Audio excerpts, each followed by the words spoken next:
Zino qilayotganda qo'lga tushgan ayol Hazrati Isoning oldiga olib kelindi.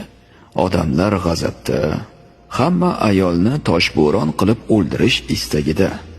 Hazrati Iso esa qavmining istagini rad etmay qo'liga bir tosh oldi-yu yerga doira chizdi va bu doira Allohning izni ila oynaga aylandi va unga qaragan har kim o'tmishda qolgan sirli gunohlarini birin-ketin o'zlari ko'rdi.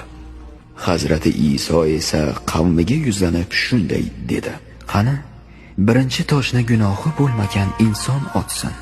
Hech kimni ayolga tosh otishga jasorati yetmadi.